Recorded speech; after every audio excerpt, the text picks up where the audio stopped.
Hello everyone, welcome back to the Union Pacific Railroad Evanston Subdivision NHO scale.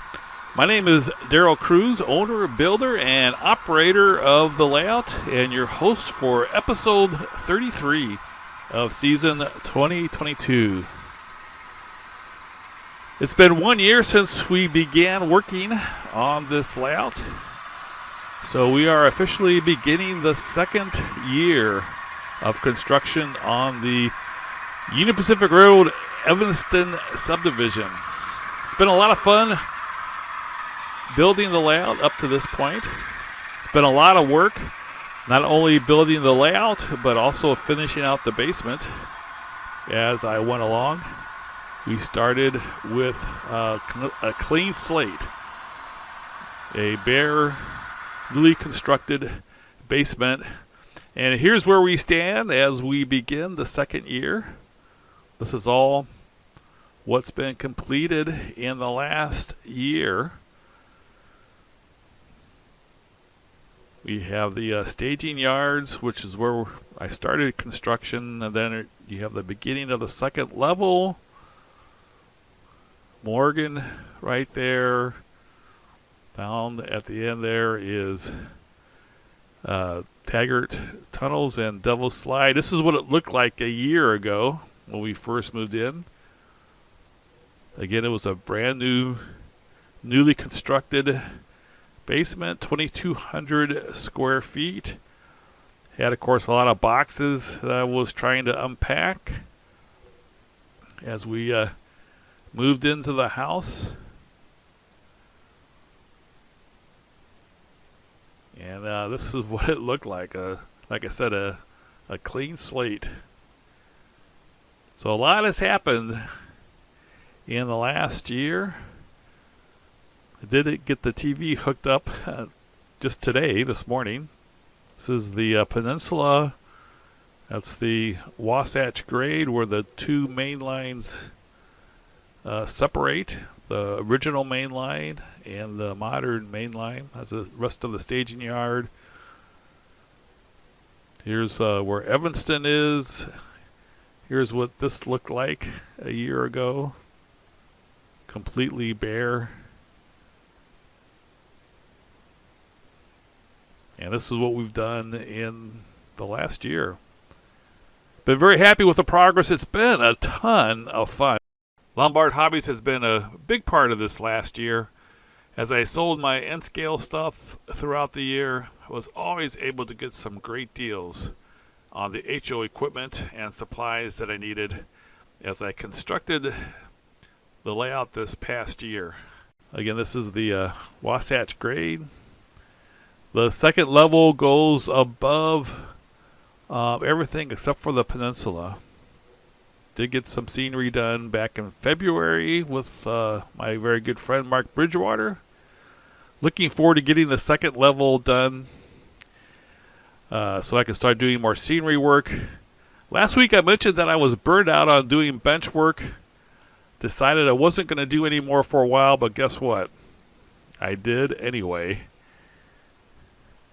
I spent a couple of days not doing any work on it. Just trying to run trains and having fun, but just in the back of my mind, it kind of was bugging me that I didn't not have more progress done. So it kind of made it hard to just run trains when I knew that what I should be doing is completing the rest of the main line to get that done. So I actually, by late Tuesday afternoon, I got myself going. Kind of see how much I have left to do there. Not a whole lot. I said last week that I had 65 feet left. I got about 20 done this week. But then I realized that I actually had 85, so I'm still at 65. I had 85, not 65 to do. I double-checked it this week. But here's how I constructed it. This is the first section that I did. I actually made a mistake in the drawings and doing the CAD drawing I had the width here at 12 feet, which it is from concrete wall to concrete wall. Forgot that I had to subtract almost a foot for the framing and the sheetrock, so I actually had to end up cutting out. I thought there might be a straight section there between curves. Here's another section that I built. I built the two sections and decided I would kind of connect the two in the middle to make sure everything fit. So I put this in before I did the second section. So I did the first section, then the third section, and then here's a piece of wood that I cut for this section, and I kind of was able to lay it in there. And as you notice, it was too long, or it just didn't fit. I thought there would be a straight section there between the curves, but the only straight section is actually 1.5 inches. So I had to I laid it on there and drew out where it's sitting. You can maybe see the pencil marks. And then I used my jigsaw and just cut that wood out. Once I had this all on there, then I knew that it would fit between the two. Kind of get an idea of how it overhangs. This backdrop on the lower level, I'm going to have to move that in a little bit. There's a lot of distance between the two. There's no way I'm going to be able to work on it, and it's really too much room. So I'm going to move that in. You'll see on later shots here how that's moved in. But you can kind of see how they'll fit together.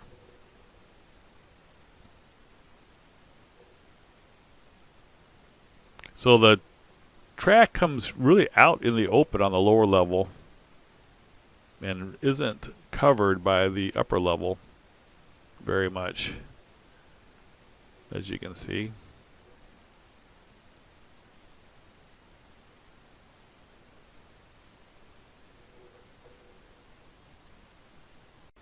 All right, here's that same piece of plywood with framing on the bottom.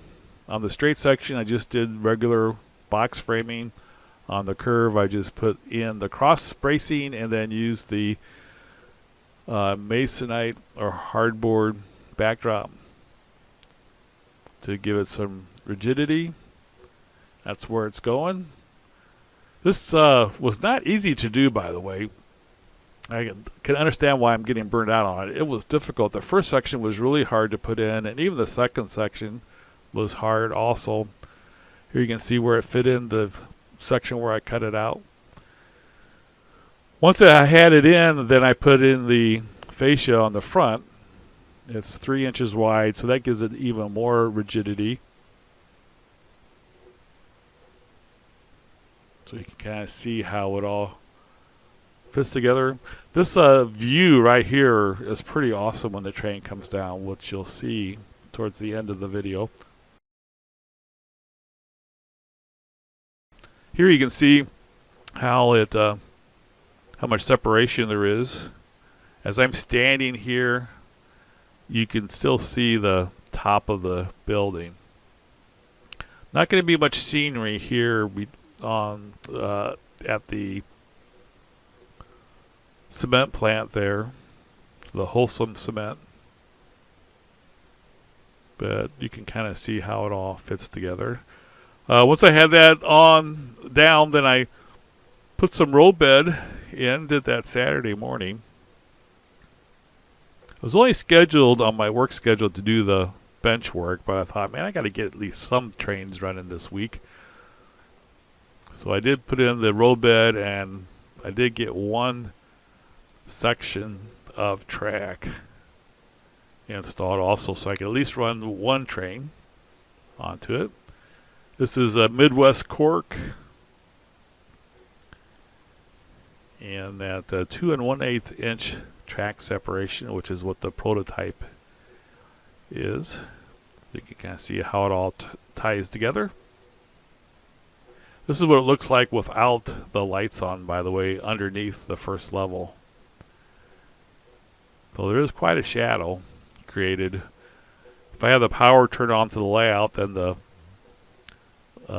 LED strip lights come on. We'll probably just put a strip underneath here also to alleviate some of the shadows.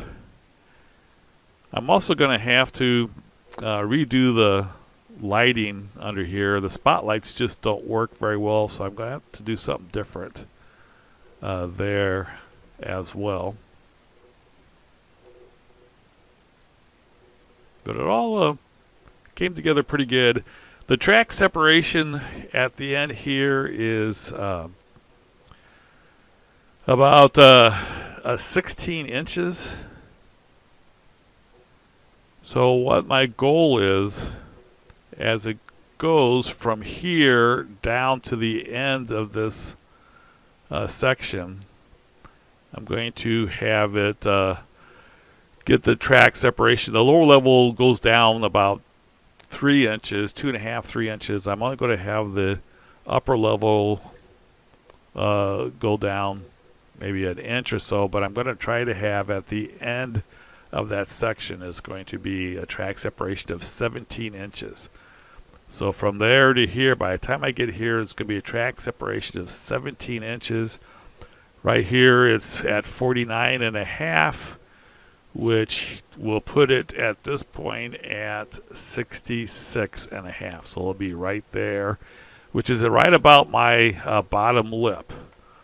So that'll be, get to a point where it'll be much easier to view the second level with it only being 66. And that will put it about 4 inches above the backdrop there, which with the thickness of the level, we'll be able to go maybe a couple inches above the backdrop. So it'll be about 15 inches or so between the benchwork and the top of the hardboard there, which is comparable to this right here. So this is 15-inch separation from the track road bed to the top of the backdrop there. So that should be plenty of room to put the mountains for the Taggart tunnels and at least get some of the Devil's Slide in there. This is like 14.5 here. But it should still give me plenty of room to put the Taggart tunnels in. And then also the Devil's Slide.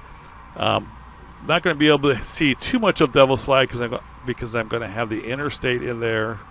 And then the second level kind of overhangs more at the Taggart Slide area. So I won't be able to have the entire Taggart Slide, but I'll have the bottom of it at least. And then the interstate that goes along. All right, let's see some trains running on the second level on our extended main line. As I said, I did not only put in the road bed, but I also put in some track on one of the main lines. So here we have a couple of scale trains, locomotives pulling an auto rack train. There is a helper at the end also, or a DPU I should say.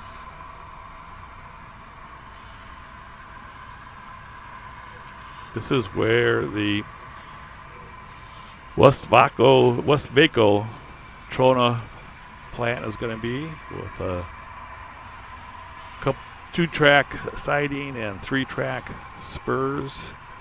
So there'll definitely be some operation taking place there.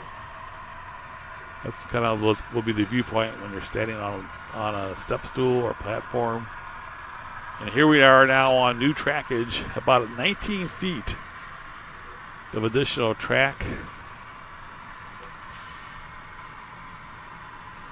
So it looks pretty good. So this goes down from 69, it goes to about 67.5. So it drops about 1.5 inches in these 20 feet. It's about 1%, a little bit less than 1%. This is a great view right here, by the way. This is just me standing there. It's a little bit below my eye level. So it's definitely going to be a really cool view from here.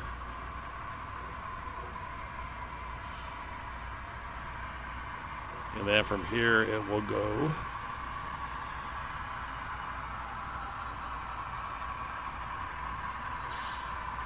down down the way here. There will be the town of Granger on the second level between here and to where it gets above Devil's Slide. So there will definitely be some room there to put some. So from here to the end of the little wall there will be Granger. There will be a control point there and a town, a railroad crossing with crossing gates and everything. That's where a spur track goes north from the Evanston sub here. So I may put in some interchange track, display that somehow. I'm not sure how I'm going to do that. As you can notice, I did move the backdrop in a little bit. That's probably where I'm going to have it. So still a lot of room for scenery to put the really cool Echo Canyon rocks in there, along with a little town of Echo. And so here you can see it's the main line of the lower level is out in the open. The second level is in the back there. So that's going to work out pretty cool.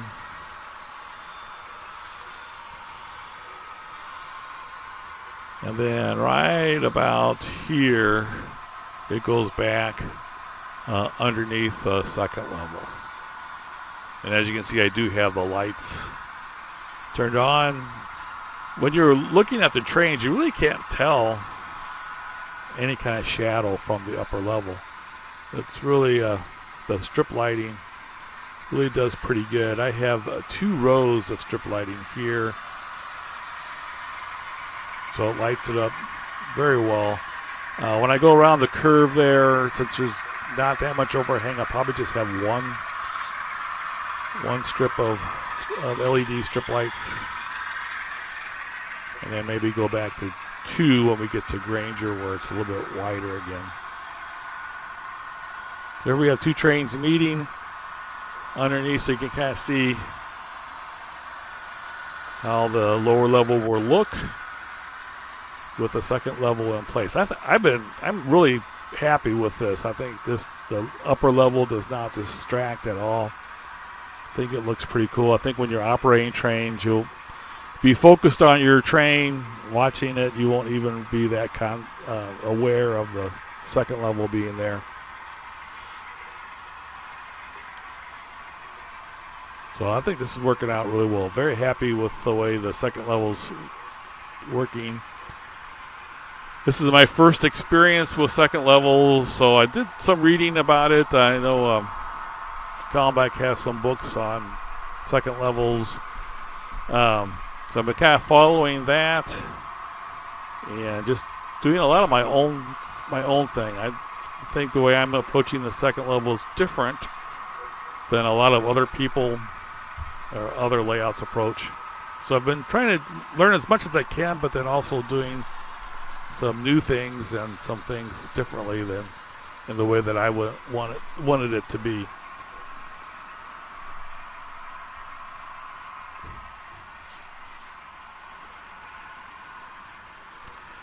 This coming week, I am going to put in the rest of the main line there, put in the second track. I have a turnout to put in also for the Westvaco yard. And I'll probably do some wiring as well. Don't think I'll get any more bench work done. I might possibly get some done, but I'm going to just concentrate on getting the rest of the track in on this bench work, and I'll probably do a bunch of wiring. Maybe do some work on the backdrops here. They're just sitting there. They're not attached at all on the lower level. But very happy with the way everything's turning out. Make sure you like this video. If you haven't yet subscribed, please do so. Make sure you subscribe so you can get all these updates. Like the video, that would be appreciated, and also comments are appreciated. Everybody have a great week. Take care, everyone.